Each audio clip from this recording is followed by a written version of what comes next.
Hello, magandang araw sa aking mga subscribers. Ngayon naman, ipapakita ko sa inyo ang kung paano pilian ang takway. Yun, kailangan natin ng suka, kutsilyo, tapos lagayan. Let's start guys. Tanggalin muna natin sa pagkatali. Mag-ingat na lang tayo sa paggamit ng kutsilyo.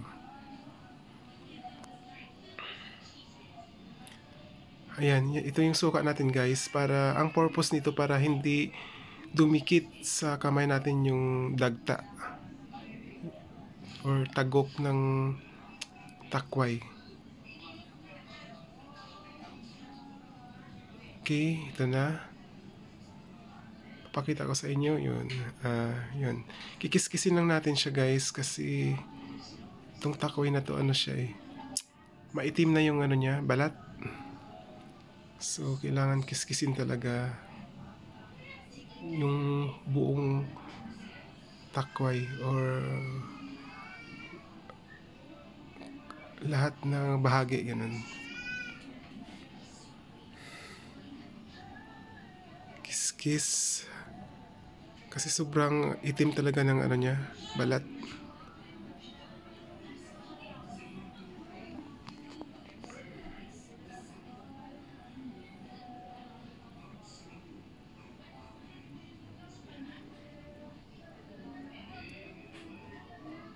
By the way guys, baka pwede naman kayo mag-suggest sa next vlog ko kung anong pwedeng gagawin. Kasi hirap mag-isip, di ko alam kung anong pwede i-vlog, ganun. Ayan, baliin lang natin siya. Nasa atin na yun kung gaano kahaba.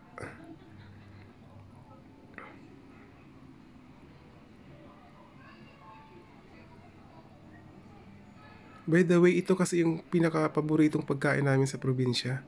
Dun sa amin sa Capiz. Specifically sa Mansakol. Adobo ang the best dito na luto. Ililink ko na lang pala yung kung paano ito lutuin. Kasi meron akong previous na vlog nito eh. I-link ko na lang siya guys. Titingnan nyo na lang. Okay, buong takway talaga, kiniskis ko talaga siya hanggang sa pinakadulo kasi maitim na yung balat eh. Putulin ulit.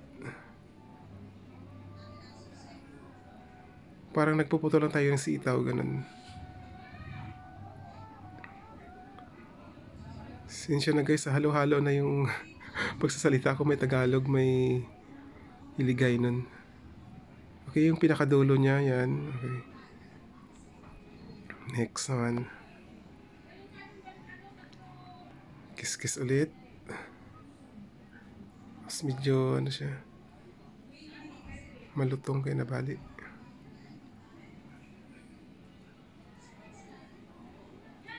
Okay, last na to guys.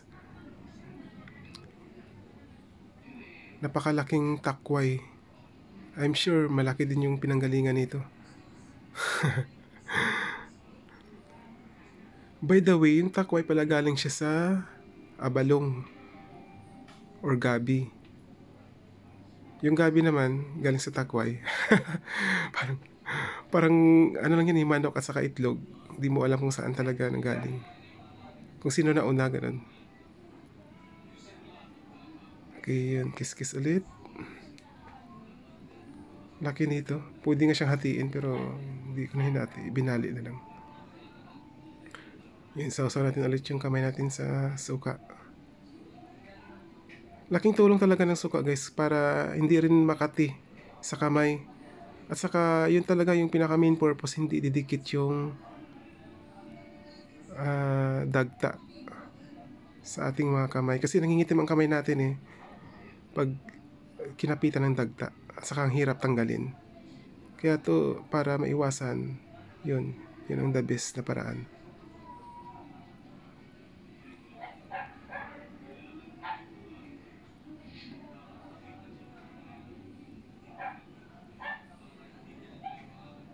Kaya hirap baliin guys kasi ang laki. Kiss-kiss ulit. Palibot.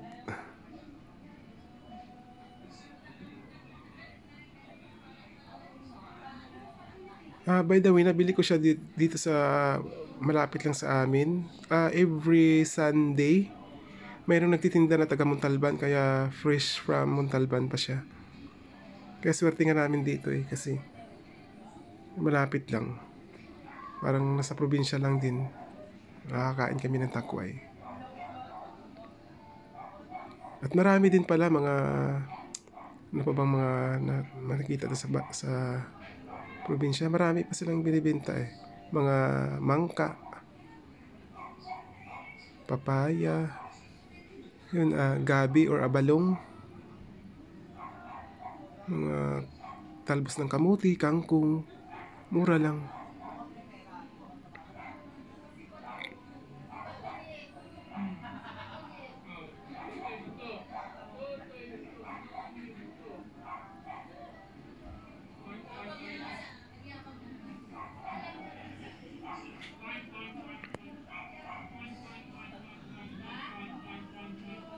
Kabilaan lang ang pagbalik, guys. Kung napapansin nyo, hindi ko na kiniskis kasi hindi naman siya maitim. Kaya salita lang ang pagbalik.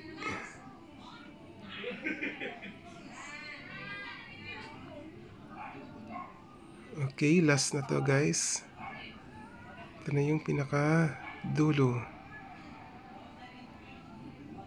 Uy, thank you guys sa pagtsatsaga nyo sa panonood ng Hindi ko alam kung may kwenta ba tong vlog ko. Basta. Thank you sa support. Okay, last yun, ipunas ko na lang sa kamay ko yung suka para matanggal yung hindi dikitan ng dagta. Ayan na lahat, guys. 430 pesos. Good for 3 person.